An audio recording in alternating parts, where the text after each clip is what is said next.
Good morning. आप सभी का हमारे यूट्यूब चैनल ज्ञान कंपटीशन में स्वागत है। दोस्तों, अगर आप इस चैनल में नए हैं तो सब्सक्राइब कर लें और बेल आइकन को दबा दें। आज हम लोग झारखंड के इतिहास में एक नए जनजाति विद्रोह को देखेंगे। नए टॉपिक को देखने से पहले आप लोग से पिछले क्लास का कुछ क्वेश्चन के तौर पे पूछ लेता हूं, जिसका जवाब जो है आप लोग कमेंट बॉक्स में देने का काम करेंगे। बताइए, चुआड़ जो है, चुआड़ अंग्रेजों द्वारा किस जनजाति को कहा जाता था? और बताइए दूसरा क्वेश्चन जो है, बताइए कि चुआड़ विद्रोह जो है किस किस क्षेत्र में हुआ था? दोनों का जवाब जो है आप लोग कमेंट बॉक्स में बताइएगा। तो आज हम लोग नए टॉपिक के तौर पे चेरो विद्रोह को देखेंगे। क्या बोले? चेरो विद्रोह। चेरो जो है झारखंड के क्षेत्र में एक जनजाति हुआ करता है। इसी जनजाति द्वारा किया गया विद्रोह को ही चेरो विद्रोह के नाम से जाना जाता है। चेरो विद्रोह करीब 1770 ईस्वी से लेकर 1818 ईस्वी तक चला था। करीब 1770 से लेकर 1818 मतलब करीब 48 वर्ष, 48 ईयर जो है, यह विद्रोह का विवरण देखने को मिलता है। लेकिन 1770 से लेकर 1818 ईस्वी तक जो है यह कंटिन्यू नहीं चला था। हम लोग कह सकते हैं कि रेगुलर जो है 1818 तक, 1770 से लेकर 1818 तक यह विद्रोह नहीं चला था। कुछ समय के बाद जो है इसका दमन कर दिया जाता था। कुछ दिन पश्चात फिर तंग आकर चेरो जनजाति जो है फिर से विद्रोह करने का काम करते थे। फिर कुछ दिन बाद उसको भी दबा दिया जाता था। फिर उसके पश्चात कुछ दिनों बाद फिर से विद्रोह करने का काम करते थे, क्योंकि चेरो जनजाति जो है जिसका नेतृत्व करने वाले नेतृत्व करता हुआ करते थे, उनको ही पकड़कर मार दिया जाता था या उनको जो है अपने बस में कर लेने का काम अंग्रेज द्वारा कर दिया जाता था। इसी वजह से अलग अलग क्षेत्र में, मतलब पलामू के क्षेत्र में ही अलग अलग क्षेत्र के जो है नेता वर्ग के लोग जो है अलग अलग काल में इस विद्रोह का करने का काम किए थे। तो इस विद्रोह जो है जितने भी बार इसका चलन हुआ, करीब 1770 से लेकर 1818 ईस्वी तक ही जो है इसका विवरण देखने को मिला था या देखने को मिलता है। तो चेरो विद्रोह जो है करीब 3 बार चला था। 1770 ईस्वी में एक बार, इसके पश्चात 1800 ईस्वी में, इसके पश्चात जो है 1817 ईस्वी में भी एक बार चला था। अलग अलग समय पर अलग अलग नेतृत्व करता हुआ करते थे, क्योंकि जो भी अपना नेतृत्व प्रदान करते थे उनको जो है या तो अपने बस में कर लिया जाता था या उन्हें मार दिया जाता था। इसी वजह से अलग अलग काल में ही इसका विवरण देखने को भी मिला है। तो करीब 1770 ईस्वी में पलामू के क्षेत्र की बात है। पलामू जो है झारखंड के, चलिए मैप के तौर पे हम बता देता हूं, ठीक है। मान लीजिए मैप इस प्रकार है, ठीक है। तो इस क्षेत्र को पलामू प्रमंडल के नाम से जाना जाता है। क्या बोले? पलामू प्रमंडल, प्रमंडल के नाम से जाना जाता है। इस क्षेत्र में चेरो जनजातियों का शासन प्रशासन के बारे में हमें विवरण देखने को मिलता है।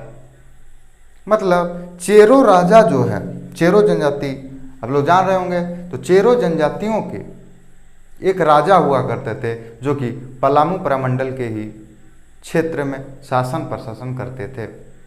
उस समय चेरो जनजाति जो है चित्रजीत राय हुआ करते थे। कौन? चित्रजीत राय हुआ करते थे। कौन हुआ करते थे? राजा हुआ करते थे। चित्रजीत राय द्वारा अपना एक दीवान रखा गया था। मतलब दीवान के पद पे एक व्यक्ति को रखने का काम चित्रजीत राय द्वारा किया गया था। जिस दीवान का नाम जो है जयनाथ सिंह हुआ करता था। क्या नाम बोले? जयनाथ सिंह हुआ करता था।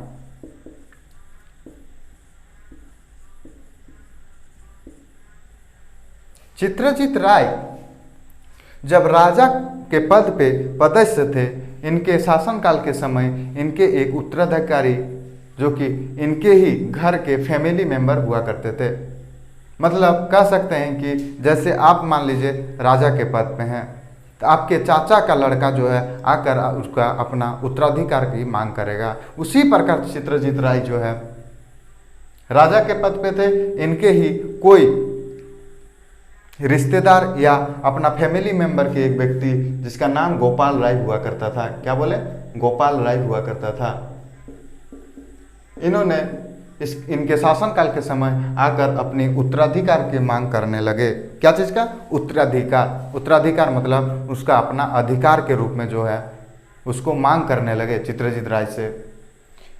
इसके बावजूद इसके पश्चात जो है चित्रजीत राय गोपाल राय का बात को इनकार कर देते हैं। इनकार करने के पश्चात गोपाल राय जो है जाकर अंग्रेजों से मदद की मांग करते हैं।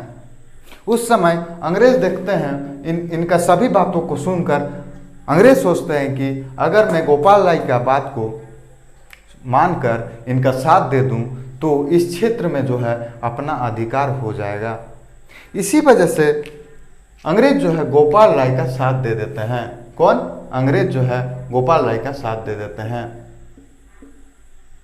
इसी वजह से चित्रजीत राय का इस क्षेत्र में गोपाल राय से हार हो जाती है। इसकी मतलब चित्रजीत राय की हार की वजह से ही इस क्षेत्र के चेरो जनजाति जो है विद्रोह करने का काम करते हैं। बस विद्रोह प्रारंभ हो जाता है 1770 ईस्वी में। ठीक है, तो देखिए जीत हुआ गोपाल राय का, लेकिन इनडायरेक्टली तौर पे देखने जाएं तो अंग्रेज ही इस क्षेत्र में जीत चुके थे। ठीक है, इसके पश्चात इस विद्रोह का दमन हो जाता है, मतलब इस विद्रोह का समापन हो जाता है। इसके बाद गोपाल राय जो है इस क्षेत्र में शासन प्रशासन करने लगते हैं और अंग्रेज जो है इनका जो भी मांग हुआ करता था गोपाल राय से मांग करते थे। गोपाल राय जाकर उस क्षेत्र के लोगों से अपना मांग करते थे, क्योंकि अंग्रेज उनको जो है अंग्रेज द्वारा ही राजा बनाया गया था। इसी वजह से अंग्रेज की मांग को गोपाल राय को स्वीकार करने में मजबूरी हो गया था।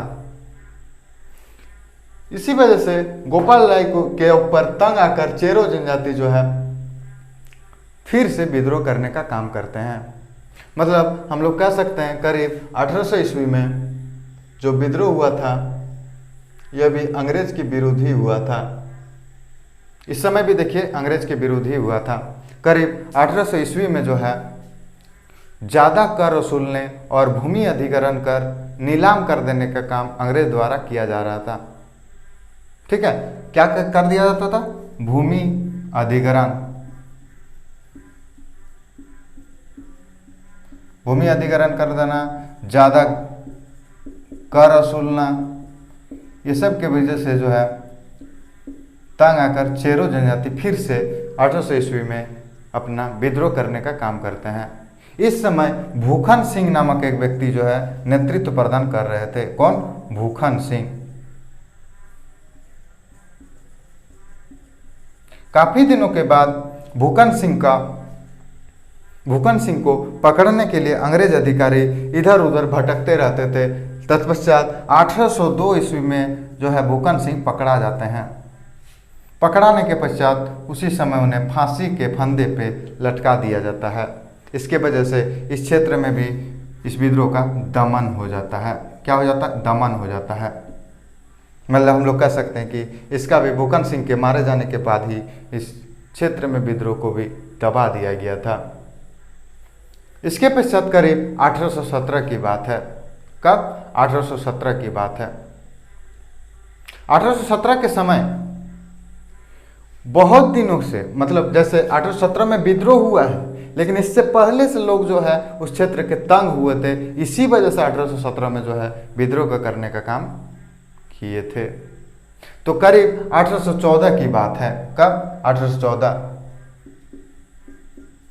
इस समय भी चेरो जनजाति के मतलब क्षेत्र को पलामू के क्षेत्र चेरो जनजाति रहा करते थे। इसी क्षेत्र में जो है शासन प्रशासन हुआ करता था। इसी क्षेत्र को नीलाम करके अंग्रेज द्वारा नीलाम कर दिया गया था और भारदेव नामक एक जगह के राजा को उस क्षेत्र को सौंप दिया गया था। ठीक है, कहाँ के? भारदेव नामक क्षेत्र के राजा को जो है उस क्षेत्र को मतलब पलामू क्षेत्र को सौंप दिया गया था कि इस क्षेत्र से आप कर वसूलिए या कुछ भी कीजिए, हमें इतना रुपया चाहिए। इसी वजह से 1817 में जो है चेरो जनजातियों द्वारा फिर से विद्रोह कर दिया गया था। ठीक है, क्या करने के कारण? तो नीलाम कर दिया गया था। किसको? बोलिए, पलामू के क्षेत्र को, पलामू को जो है नीलाम कर दिया गया था। इसी वजह से इस क्षेत्र में फिर से विद्रोह चेरो जनजाति द्वारा कर दिया गया। आखिरकार 1818 ईस्वी में, कब? 1818 ईस्वी में एक अंग्रेज अधिकारी पलामू के क्षेत्र में आते हैं जिसका नाम था कर्नल जोन्स। क्या नाम बोले? Colonel Jones. इन्होंने आकर जो है काफी अत्याचार करने का काम किया, काफी मतलब किसी को मार कर काट कर एकदम पूरा खत्म कर देने का काम किए। इसके पश्चात इस क्षेत्र में भी विद्रोह का समापन हो गया था। हम लोग कह सकते हैं कि 1817 का विद्रोह जो कर्नल वाला मतलब पलामू के क्षेत्र में चेरो जनजाति किया गया था, उसके दमनकर्ता के रूप में जो है कर्नल जोन्स ही हुआ करते थे। ठीक है, चलिए एक बार रिवीजन कर लेते हैं। चेरो जनजाति द्वारा विद्रोह किया गया था जिसे चेरो विद्रोह के नाम से जाना जाता है। करीब 1770 से 1800 ईस्वी तक का इसका विवरण देखने को मिलता है। करीब 48 ईयर जो है चलने वाला विद्रोह हुआ करता है। 1770 में एक बार चला है, 1800 ईस्वी में चला, 1870 ईस्वी में चला है। 1770 ईस्वी में चलने समय राजा जो है चित्रजीत राय हुआ करते थे। उनका उत्तराधिकार की मांग करने के लिए गोपाल राय आए थे जिसका साथ अंग्रेज द्वारा दिया गया था। इसी वजह से जो है इस क्षेत्र में चेरो जनजाति द्वारा विद्रोह किया गया था। चित्रजीत राय का दीवान जो है जयनाथ सिंह हुआ करते थे। 1800 ईस्वी में जो है भूमि अधिग्रहण के लिए जो है और ज़्यादा कर वसूलने के लिए इस क्षेत्र में फिर से विद्रोह हुआ था, जिस समय नेतृत्व जो है भूकन सिंह द्वारा किया गया था। किसके द्वारा? भूकन सिंह। इन्हें पकड़ कर जो है 1802 ईस्वी में फांसी दे दिया गया था। इसके पश्चात ही इस क्षेत्र में विद्रोह दमन हो गया था, मतलब समाप्त हो गया था। 1817 ईस्वी में पलामू के क्षेत्र को जो है नीलाम कर दिया गया था। नीलाम कर जो है भारदेव के राजा, कहाँ के? भारदेव के राजा जो है को इस क्षेत्र सौंप दिया गया था। चलिए लिख देता हूँ, क्या बोले? भारदेव, भारदेव नामक जगह हुआ करता है। भारदेव के राजा जिनका नाम घनश्याम हुआ करता है। क्या बोले? घनश्याम सिंह, इन्हें ही सौंपा गया था। ठीक है, और इस क्षेत्र के विद्रोह को समाप्त करने के लिए कर्नल जोन्स नामक अंग्रेज अधिकारी आए थे। आशा करते समझ में आ गया होगा। आगे मिलते हैं नेक्स्ट क्लास में। धन्यवाद।